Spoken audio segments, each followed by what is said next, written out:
मंगलम park ध्वजः मंगलम सद्गुरु शरणम मंगलाय तनो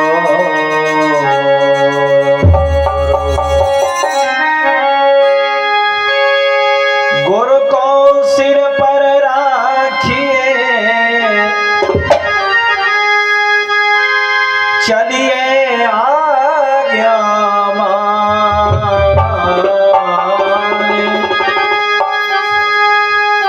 कहे कबीर तालोगन को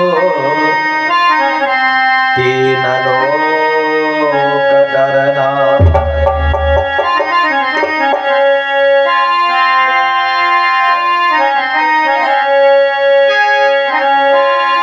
भक्ति दान प्रभु दीजिए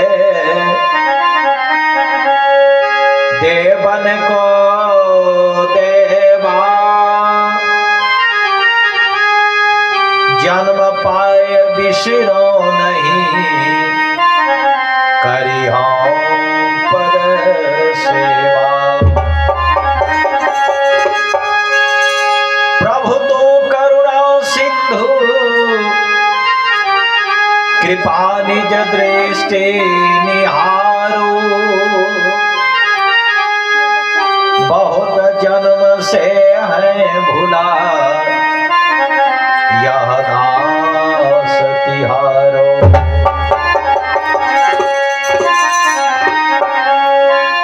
बंदम गुरु पद कंज कृपा सिंधु नर रूप हरि महामोहतम पुंज जासु बचन रवि करणी कर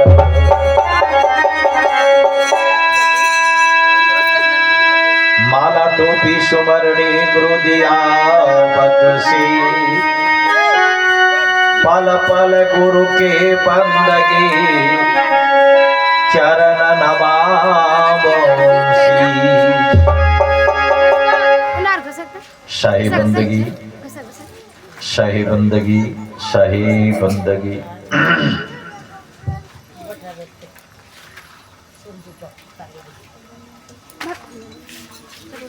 मुद मंगल में संत समाज ज्ञान स्थल पे विराजमान हमारे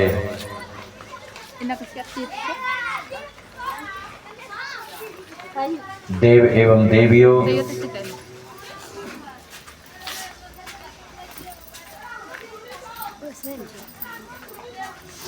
मैं आप लोगों को साक्षात परमात्मा समझते हुए चरण कमलों में कोटि कोटि नमन करते हुए समयानुसार सेवा करने जा रहा हूं।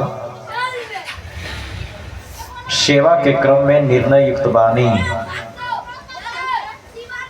जीवन में उतारने का प्रयास करेंगे ताकि जिस उद्देश्य से आप लोगों का आगमन जगती तल पे हुआ है उस उद्देश्य की पूर्ति हो सके। सज्जनों, आप लोग सत्संग ज्ञान यज्ञ में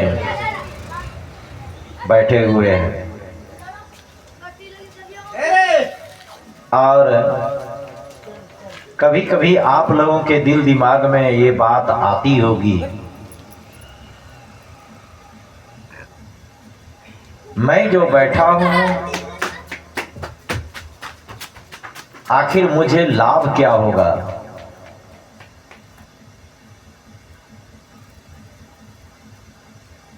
सज्जनों, अगरबत्ती के पास बैठेंगे तो सुगंध प्राप्त होगा और कूड़ा कचरा के पास बैठेंगे तो दुर्गंध प्राप्त होगा। संत के पास बैठेंगे तो उसके अंदर जो दिव्य ज्योति है वो आप में समाएगी। और जिसके चलते जीवन में जो आनंद के बदला कष्ट भोगते हैं,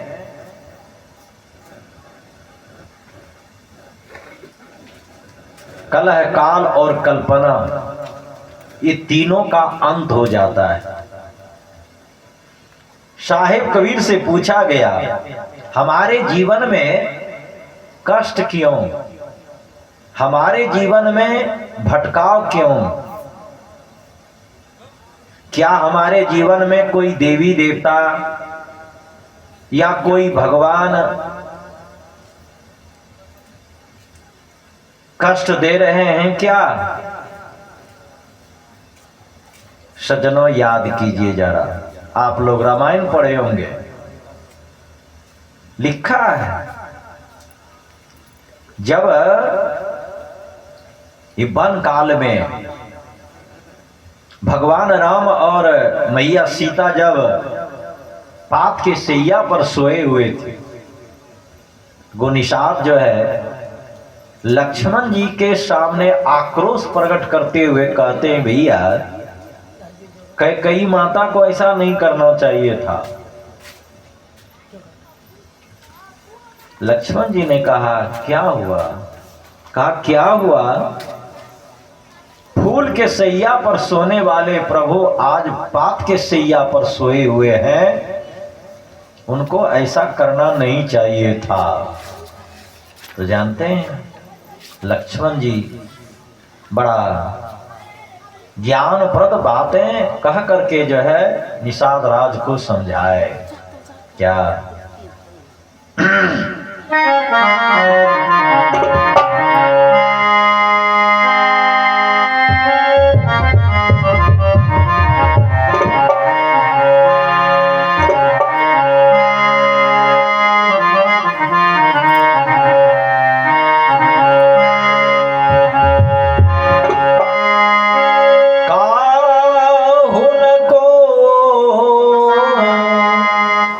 सुख दुख कर दाता, निज कृत कर्म भोगहु सुनु भ्राता। ए भैया, कोई किसी को ना सुख देता है ना दुख देता है। निज कृत कर्म भोगहु सुनु भ्राता। ये भैया, अपना ये करनी के फल के प्रभाव से जो है सुख और दुख होता है। हाँ, सुख वाला अगर आप काम करेंगे तो आपको सुख प्राप्त होगा। आप अपने बाल बच्चे को पढ़ाएंगे, योग्य बनाएंगे, तो एक दिन जो है आप अफसर का बाप और माय कहलाइएगा, है ना। और सांसारिक सुख का रसास्वादन कीजिएगा। अगर अपने बच्चे को मन को बढ़ा करके जो है उसका लाइफ बर्बाद करवा देते हैं तो बच्चा भी कष्ट भोगेगा, उसके साथ साथ आप भी जो है कष्ट भोगेंगे। ये सत्संग का मुख्य उद्देश्य केवल भगवान को प्राप्त करना नहीं है। ये सत्संग का मुख्य उद्देश्य जो है अपने को कल्याण दशा में लाना, अपने को जो है दुख से ऊपर उठा करके सुख में जो है डाल देना, अपने को जो है निर्वाण पद को प्राप्त कर लेना, यानी कि बंधन से अपने को मुक्त कर लेना, अपने को जो है समाज में ऊपर उठा लेना। ये सत्संग का मुख्य उद्देश्य है। भगवान तो क्या, भगवान तो आप जो बैठे बैठे जो है खोजेंगे क्या, अनुभव कर लेंगे। ये अनुभव करने की चीज है। भगवान कहीं भुलाए नहीं है जो आप उसको जाके खोज लीजिएगा कि भगवान पढ़रिया में है कि नरतमपुर में है कि भागलपुर में है कि इंग्लैंड फ्रांस दुमका में है, नहीं। भगवान तो जो है, अगर आप अपना विचार को शुद्ध कर लीजिए, अपने कर्म को जो है शुद्ध कर लीजिए, अपने आप को पवित्र कर लीजिए, तो समाज के लोग जो है आपको ही भगवान कहना शुरू कर देंगे। बोलिए सदगुरुदेव की जय। है ना? आज एक समय था जो कि लोग घृणा करते थे, छुआछूत मानते थे, यहां तक कि जो है मंदिर के जो है सामने से गुजरने में मना किया गया था। लेकिन आज देखो, सत्संग के प्रभाव से बाल बच्चा जो है पढ़ लिख करके विद्वान हो गया, 2 पैसा कमा लिया। अरे जैसा जो है ऊंचे तबके का घर, वैसा जो है इधर वाले का घर हो गया। यानी दोनों जब समान हो गया, तो आज देखिए जो है दोनों जो है विचार जो है एक हो गया। तो सत्संग का ज्ञान यही है कि विचार को एक कर देना ही सत्संग। भर्तृहरि जी ने कहा, जायं धियो हरित सिंचति वाची सत्यम मानो नति दर्शति पाप मपो करोति चेतः प्रसादतो दीक्षति तनोतो सत्संग कथिंग क्रोति न पुंसाम। ये सत्संगति बुद्धि की मंदता को दूर करती है, पाप को नाश करती है, चारों तरफ यश को फैलाती है, प्रतिष्ठा को बढ़ाती है। संसार में ऐसा कोई वस्तु नहीं जो सत्संग के निमित्त मुकाबला कर सके। सज्जनों, आज जो इतना विकास हुआ है शिक्षा के प्रभाव से, शिक्षा को ही तो सत्संग कहते हैं, है ना? सत्संग क्या है? अरे भैया, जिस संग से हमारा जो है मान प्रतिष्ठा बढ़ जाए उसी को सत्संग कहते हैं। वैसे जो है साहब कहलाने के लिए, है ना, आपको जो है प्रथम क्लास से लेकर के एमए करना होगा, पीएचडी करना होगा, है ना। और जब कोई ऑफिस में जब बैठ करके उच्च पद पर आप जो है कलम डोलाइएगा, तब आपको कहेगा प्रणाम सर, प्रणाम साहेब, है ना। लेकिन जो है हमारे सत्संग विभाग में अगर आप मांस मछली छोड़ देते हैं, है ना, गलत कार्य छोड़ देते हैं और गुरु के द्वारा जो है आप गले में माला ले लेते हैं, बताइए आपको साहेब का पदवी हो गया। नहीं, अगर आप पढ़े लिखे हैं तो पर भी आपको जो है लोग साहेब कहना शुरू कर देगा। केवल साहेब नहीं कहेगा, साहेब बंदगी कह देगा, है ना। बंदगी का मतलब होता है ना, प्रणाम। ये बंदगी जो है ये क्या है? ये संस्कृत शब्द है ना। और साहेब जो है ये क्या है?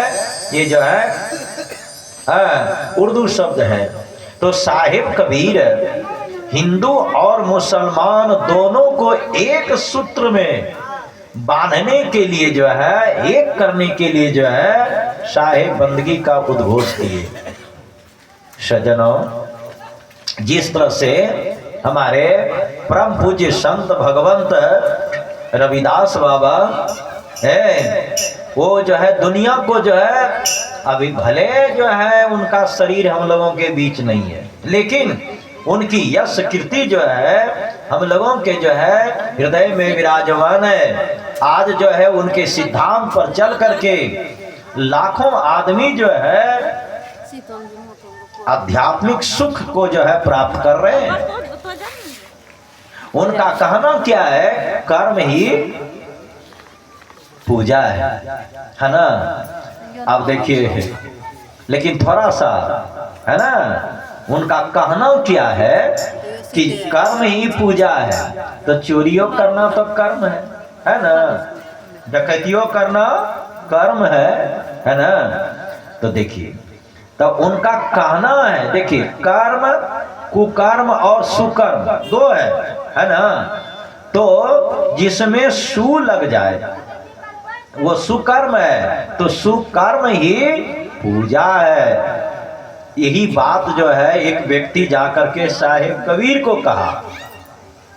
साहिब कबीर का क्या है, कहा रविदास बाबा का कहना है कर्म ही पूजा है ना। तो साहिब कबीर कहते हैं बहुत बढ़िया तो बात कहा है। अरे संत के मुंह से जो है ना ज्ञानप्रद बातें निकलती है, संत के मुंह से जो है लाभप्रद बातें निकलती है। मैं भी तो कहता हूं जहां जहां डोलो